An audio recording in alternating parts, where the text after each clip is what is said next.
অনাবোধক অর্থ দিলে বিবৃত হবে। যেমন দেখেন আমি লিখলাম অজানা, আমরা কি অজানা বলি নাকি অজানা বলি বলেন তো? দেখেন দুইটা উচ্চারণের পার্থক্য কি?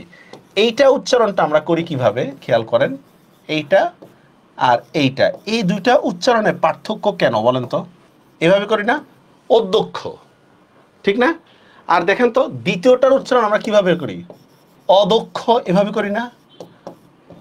দেখেন আপনাকে কেউ কিন্তু নিয়ম শিখায়নি, কিন্তু আপনি পারতেছেন।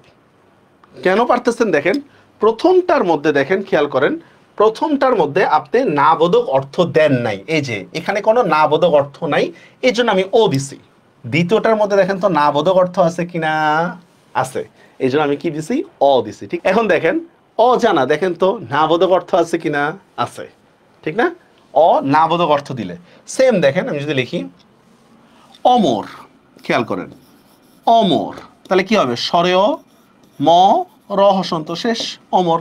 কারণ অমর শব্দ মানে কি, মৃত্যু নাই, এই টাইপের কিছু বুঝায় না। অনেক শব্দের অর্থ হচ্ছে এক না, অনেক মানে কি বললাম, এক না, মোর দেন ওয়ান।